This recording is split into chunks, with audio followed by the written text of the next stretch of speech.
In the heart of a sun-scorched desert, where the wind howled like a restless spirit, a dusty trading post stood as a fleeting refuge for outlaws, wanderers, and those with nowhere else to go. The air was thick with the scent of sweat, leather, and desperation. A crowd had gathered under the midday sun, their murmurs rising like a swarm of locusts as the auctioneer's gravelly voice cut through the haze. "Step right up, folks. A rare find today," he bellowed, gesturing to a figure standing on a rickety wooden platform. She was cloaked in a tattered dress, her hands bound with coarse rope, and a burlap sack draped over her head, hiding her face from the world. The crowd leaned in, curiosity and cruelty mingling in their eyes. Who was she? Why was she here? Whispers of her origins swirled as some said she was a runaway heiress, others a cursed soul stolen from a distant town. The auctioneer didn't care for stories, he cared for coin. "Start the bidding at 10 silver," he shouted,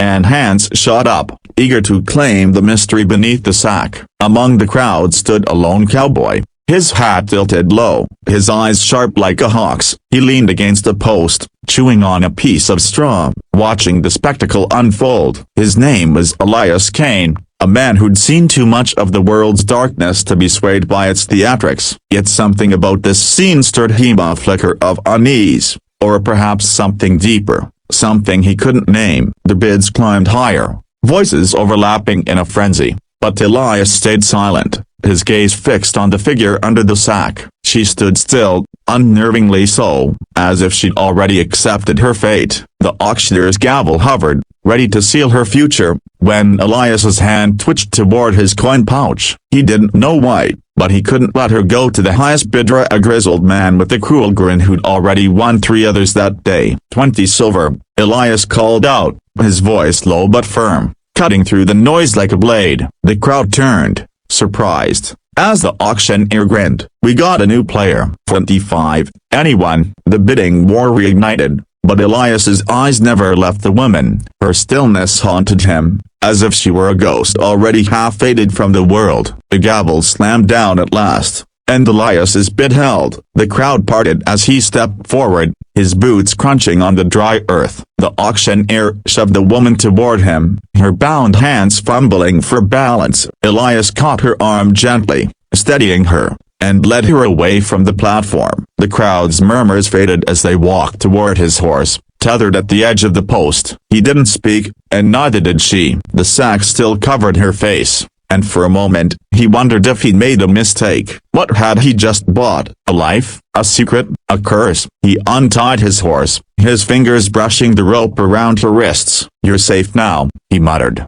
though he wasn't sure if he was convincing her or himself. The desert stretched endlessly before them, and as they mounted the horse, Elias's hand hesitated near the sack. He wanted to lift it, to see what he'd risked everything for, but something stopped him. A whisper of instinct that said the truth beneath that burlap might change everything. They rode off into the shimmering heat, the trading post shrinking behind them, and the weight of the unknown pressed heavy on his chest. 2. The desert was a merciless expanse, a sea of sand and stone that swallowed secrets as easily as it swallowed lives. Elias guided his horse, a sturdy mare named Juniper, along a faint trail marked only by the bones of those who'd strayed too far from water. The woman sat behind him, her bound hands gripping the saddle's edge, her body swaying with the rhythm of the horse's steps. The sack over her head fluttered slightly in the wind, but she made no sound, no plea for freedom or comfort. Elias found her silence unsettling,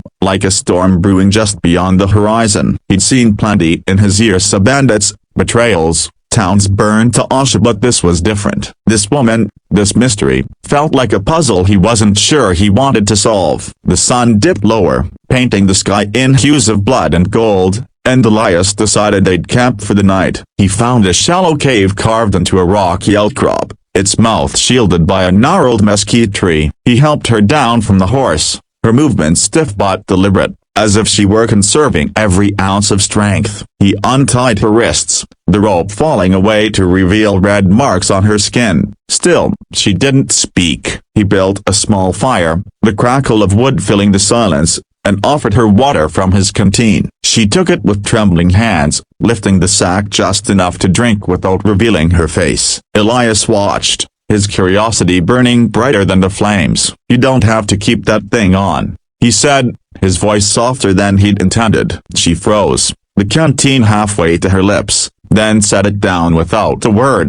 The firelight danced across the burlap, casting strange shadows that seemed to move independently of her. Elias leaned back against the cave wall, his hand resting on the revolver at his hip. He didn't trust easily, not the desert, not the woman, not even himself.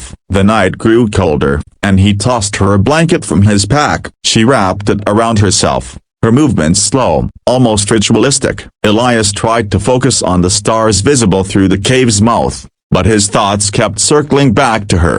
Why had she been sold? Who had bound her, hidden her face, and cast her into the hands of strangers? He'd heard tales of women sold for debts, for revenge, or for darker purposes he didn't care to dwell on. But this felt different, heavier, like the weight of a prophecy he didn't believe in. He shifted, the cave stone digging into his back, and decided he couldn't wait any longer. "I'm gonna take that sack off," he said, standing. She stiffened, her hands clutching the blanket. For the first time, she spoke, her voice low and hoarse, barely audible over the fire's crackle. "Don't." The word was a warning, sharp and final, and it sent a chill through him. He sat back down, his hand still on his gun, and stared at her. The sack seemed to pulse in the firelight, as if it were alive, hiding something that wasn't meant to be seen. Elias had faced down death more times than he could count, but this was something else. He didn't sleep that night,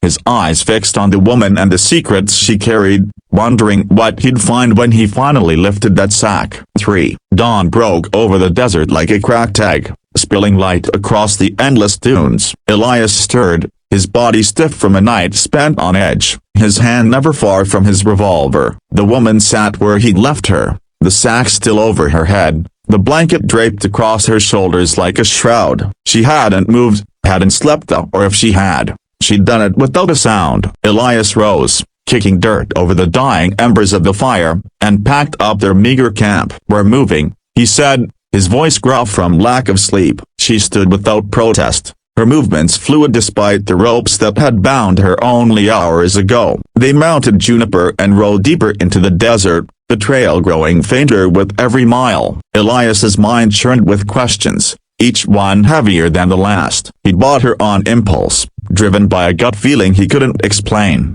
But now doubt crept in like a snake. What if she was dangerous? What if the sack hid not a face, but a trap? He'd heard stories of cursed folk, of spirits bound in human form, sold to unsuspecting fools who paid with their lives. He shook off the thought, blaming the desert's heat for his unease. They rode for hours, the sun climbing higher, until a distant shape appeared on the horizon, a crumbling adobe town, half swallowed by sand. Elias decided they'd stop there, maybe find answers or at least a place to rest. The town was nearly deserted, its streets lined with sagging buildings and the bones of forgotten dreams. A few wary faces peered from doorways as Elias dismounted, tying Juniper to a weathered post. The woman followed, her steps silent, the sack swaying slightly as she moved. Elias led her into a saloon, its air thick with stale whiskey and regret. The barkeep, a wiry man with a scarred face, eyed them warily. "What's with the sack?" he asked, pouring Elias a drink. Elias shrugged, tossing a coin on the counter. "She's my business." The barkeep snorted but said no more. The woman sat at a corner table, her hands folded in her lap, the sack hiding any hint of her thoughts. Elias sipped his whiskey, watching her, his fingers itching to rip the burlap away. But her warning from the night before echoed in his mind. "Don't." He leaned toward her, lowering his voice. "You got a name?" She didn't answer, her silence louder than the saloon's creaking floorboards. Frustration gnawed at him, but he didn't press. Instead, he listened to the whispers around him, a talk of a gang moving through the desert, stealing women and selling them to the highest bidder. Elias's jaw tightened. Was she one of their victims, or something more? As night fell, they took a room above the saloon, its walls paper-thin and stained with time. Elias barred the door, his instincts screaming that trouble wasn't far behind. The woman sat on the edge of the bed, still as a statue, the sack a constant barrier between them. He paced, his boots thudding on the floor, until he couldn't stand it anymore. "I'm lifting that sack," he said, stepping toward her. Her hand shot out, grabbing his wrist with surprising strength. "You'll regret it," she whispered, her voice like a blade drawn across stone. He froze, her grip unyielding, and for the first time, he wondered if he'd bought his own doom. For the night in the adobe town was restless, the wind rattling the saloon's loose shutters like a warning. Elias sat in a chair by the window, his revolver across his lap, his eyes flicking between the woman and the shadowed street below. She hadn't moved from the bed, her posture rigid, the sack still cloaking her face. Her warning hung in the air, heavy as the desert heat, and Elias couldn't shake the feeling that he was teetering on the edge of something dangerous. He'd faced outlaws, storms, and starvation, but this was different. This was a mystery that felt alive, pulsing with secrets he wasn't sure he wanted to uncover. The saloon below had quieted, its patrons either passed out or gone, leaving only the creak of wood and the distant howl of a coyote. Elias's mind wandered to the auction, to the moment he'd bid on her. Why had he done it? He wasn't a hero, not the type to save damsels or right wrongs. Yet something in her stillness, in the way she stood under that sack, had pulled him in like a moth to a flame. He glanced at her now, the burlap catching the faint moonlight that slipped through the window. It was just a sack, he told himself, nothing more. But her words, "You'll regret it," clawed at him, sowing doubt where certainty should have been. He stood, restless, and checked the door's lock again. The town felt wrong, too quiet, as if it were holding its breath. He'd heard the barkeep's whispers about the gang, about women stolen and sold, their fates worse than death. Was she one of them, or was she something else entirely? A fugitive, a witch, a ghost. The desert was full of stories, and Elias had learned long ago that some held truth. He sat back down, his hand on his gun, and tried to piece together what he knew. She'd been sold, bound, and hidden, yet she carried herself with a strange dignity, as if the sack were a crown rather than a cage. He wanted to ask her Moria, her name, her story, anything, but her silence was a wall he couldn't breach. The hours dragged on, and just before dawn, a sound broke the stillness, the faint jingle of spurs outside. Elias tensed, peering through the window. Shadows moved in the street, 3 figures on horseback, their faces obscured by bandanas. His gut told him they were trouble, likely the gang the barkeep had mentioned. He turned to the woman, his voice low. "You know who's out there?" She didn't answer, but her hands tightened on the blanket, a small betrayer of fear. Elias cursed under his breath, checking his revolver's chambers. If they were coming for her, they'd have to go through him. But why? What made her worth chasing? He moved to her side, his voice urgent. "If you know something, tell me now." She shook her head, the sack rustling. "They want what's under this," she whispered, her voice barely audible. "And you don't." Elias's blood ran cold. He didn't know what she meant, but the truth was closing in, and he wasn't sure he was ready for it. The spurs jingled closer, and he gripped his gun, ready to face whatever came through the door. The first light of dawn crept through the saloon's cracked windows, casting long shadows that danced like specters across the room. Elias stood by the door, his revolver drawn, listening to the approaching footsteps. The woman remained on the bed, her hands clasped tightly, the sack over her head as impenetrable as ever. The jingle of spurs stopped just outside, replaced by the low murmur of voices of 3, maybe 4 men, their words too soft to catch. Elias's heart pounded, but his hand was steady. He'd faced worse odds, though never with a mystery like her at his side. He glanced at her, wishing she'd give him something, anything to work with. Her cryptic warning about what lay beneath the sack gnawed at him, but there was no time to dwell on it. The door rattled, a fist pounding against it, and a voice called out, rough and commanding, "Open up, cowboy. We know you got her." Elias didn't answer, signaling for the woman to stay quiet. She nodded slightly, the first real acknowledgement she'd given him. He crept to the window, peering out to see 4 men, their faces hard and weathered, each armed with a rifle or pistol. They weren't local, so they had the look of men who lived by blood and coin, the kind who'd sell their own kin for a profit. Elias weighed his options. He could talk, try to buy time, but men like these didn't negotiate. He could fight, but 4 against 1 wasn't ideal, especially with her to protect. Or he could run, take her and slip out the back, though Juniper couldn't outrun their horses forever. The door rattled again, harder this time, and Elias made his choice. He whispered to her, "Stay low, follow me." She slid off the bed, moving with a quiet grace that surprised him. He led her to the back of the room, where a loose board in the wall served as an escape route. He pried it open, revealing a narrow alley behind the saloon. They slipped through just as the door splintered under a heavy boot. Elias pulled her along, her hand cold in his, and they ducked behind a stack of crates as the men stormed the room above. Shouts echoed, followed by the crash of furniture. Elias's mind raced. They needed to reach Juniper, tethered at the town's edge, but the alley was a choke point, and the men would be on them soon. He turned to her, his voice a hiss. "Why are they after you? What's under that sack?" Her hands trembled, but she didn't answer. Instead, she touched the burlap, as if reassuring herself it was still there. Frustration boiled in Elias,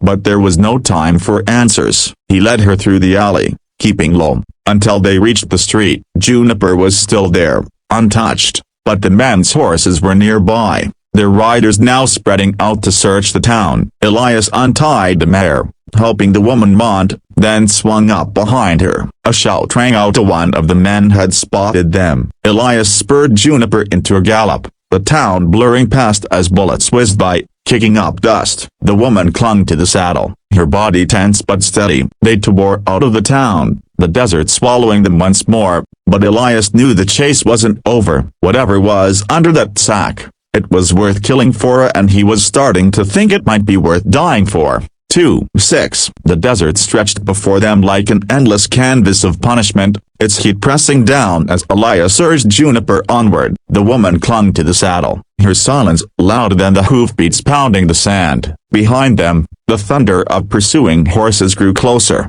their riders relentless. Elias cursed under his breath, his eyes scanning the horizon for any cover, a canyon, a rock formation, anything to shake their pursuers. The sack over the woman's head flapped in the wind, a constant reminder of the mystery he'd tied himself to. He didn't know who she was or what she carried, but those men wanted her badly enough to chase them across this god-forsaken wasteland. A bullet zinged past, grazing Juniper's flank, and the mare whinnied in protest. Elias leaned low, shielding the woman with his body as he stared toward a cluster of jagged rocks in the distance. It wasn't much, but it might buy them time. His mind raced, piecing together fragments of the past 2 days of the auction, her warning, the man now hunting them. They reached the rocks, and Elias pulled Juniper to a stop behind a towering boulder. He dismounted, helping the woman down, her movements still eerily calm despite the danger. He checked his revolver, 5 bullets left, and peered around the rock. The riders were closing in, their silhouettes dark against the rising sun. Elias turned to her, his voice sharp. "If we're gonna die out here, I need to know what I'm dying for." "What's under that sack?" She hesitated, her hands hovering near the burlap, then dropped them. "You wouldn't believe me," she said, her voice low, almost lost in the wind. Elias gritted his teeth, frustration warring with the need to act. He didn't have time for riddles. The riders were nearly upon them, their shouts carrying across the dunes. Elias grabbed her arm, pulling her deeper into the rocks, where a narrow crevice offered temporary shelter. They crouched low, the stone cool against their skin, and Elias listened as the hoofbeats slowed. The men were searching, fanning out, their voices sharp with impatience. "She's here somewhere," one growled. "Find her, or we're all dead." Elias's blood chilled. Whoever wanted her wasn't just some bandit king, of this was bigger, something that made hardened killers fear for their lives. He glanced at the woman,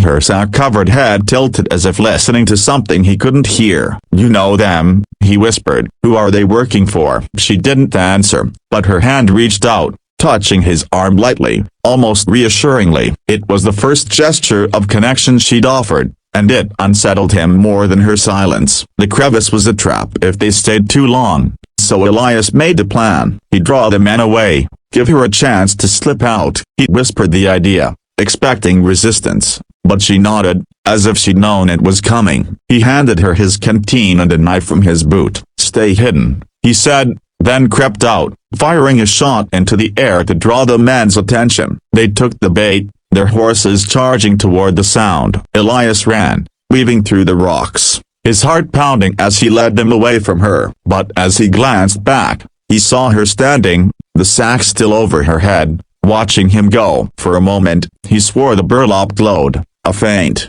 unnatural light that made his stomach turn. 7. Elias sprinted through the maze of rocks, the desert sun scorching his back as the rider's shouts grew louder. His plan was simple but desperate: keep them chasing him, give the woman time to escape. His boots skidded on loose gravel, his breath ragged, but he pushed on, dodging between boulders as bullets ricocheted around him. Juniper was hidden deeper in the rocks, and he hoped the woman could find her and ride out before the men realized they'd been tricked. His mind kept circling back to hear out the sack, her warnings, that strange glow he glimpsed. What was she hiding? Something worth dying for, clearly, or those men wouldn't be so relentless. He ducked behind a slab of stone, catching his breath, and checked his revolver. 3 bullets now. After the warning shot, the riders were close, their horses snorting as they navigated the uneven terrain. Elias peeked out, counting 4 men, their faces grim with purpose. 1,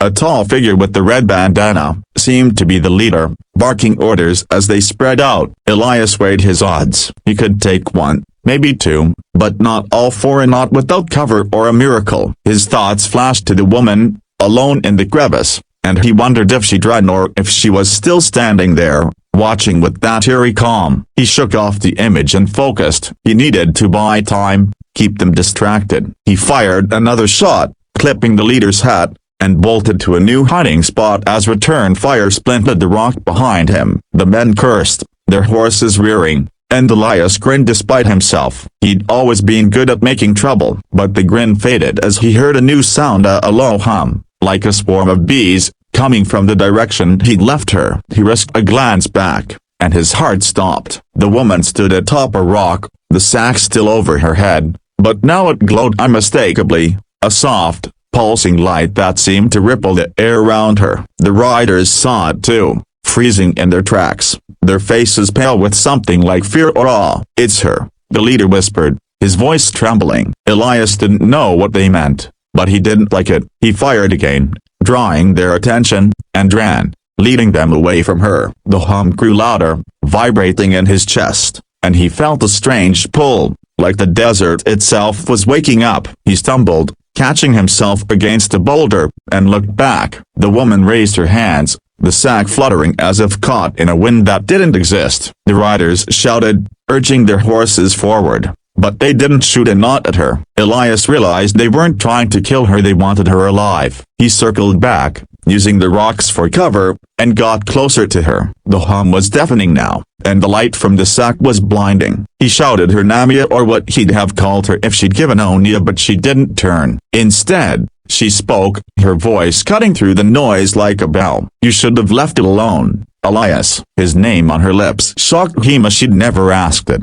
never heard it. Before he could respond, the ground shook, a deep rumble that sent rocks tumbling. The riders panicked, their horses bolting, but the woman stood firm, the sack glowing brighter. Elias raised his gun, unsure who to aim at, as the desert itself seemed to turn against them all. 8. The rumble grew into a roar, the desert floor cracking as if something ancient stirred beneath it. Elias staggered, his revolver slipping from his hand as he braced against the boulder. The woman stood at the center of the chaos, the sack over her head now blazing with light, its edges fraying as if it couldn't contain whatever was inside. The riders were in disarray, their horses rearing wildly, but they didn't flee. The leader, his red bandana flapping, shouted orders, his voice desperate. "Take her now," he yelled, but his men hesitated, their eyes wide with terror. Elias didn't know what was happening, but he knew he'd never seen anything like these, and not in all his years of wandering the frontier. The hum from the woman was a force now, shaking the air, bending the light around her. Sand swirled in unnatural patterns, forming shapes that looked almost human, almost alive. Elias's heart pounded, his instincts screaming to run, but he couldn't leave here, and not now, not after everything. He scrambled toward her, dodging falling rocks, his eyes locked on the glowing sack. "What are you?"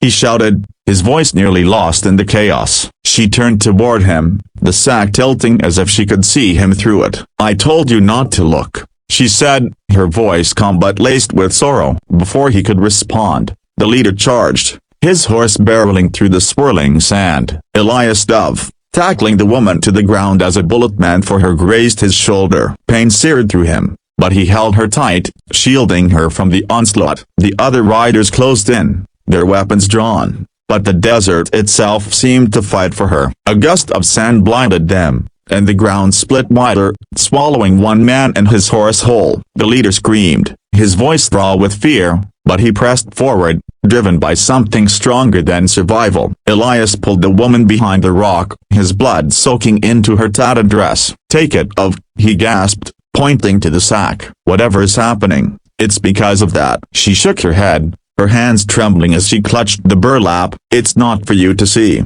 she whispered. "It's not for anyone." The light flared brighter, and Elias felt a presence, not just from her but from the desert itself, as if the land recognized her. The riders were down to 2 now, the others lost to the shifting sands. The leader raised his rifle, aiming at her, and Elias acted on instinct. He lunged, knocking the gun aside, and wrestled the man to the ground. They fought, fists and dust, until Elias landed a blow that sent the leader sprawling. He grabbed the rifle, turning it on the last rider, who froze, then fled into the storm. The hum softened, the ground stilling, and Elias turned back to the woman. She stood, the sack now tattered, light streaming through its tears. He stepped closer, his hand reaching out despite her warnings, driven by a need to know. His fingers brushed the burlap, and for a moment, he saw not a face, but a glimpse of something vast, something that burned like the sun itself. He stumbled back, his mind reeling, as she pulled the sack tighter. "You should have listened," she said, her voice breaking. The desert was quiet now, the riders gone, but Elias knew the truth was bigger than he could ever grasp. He lifted the sack, and what he'd seen would haunt him forever.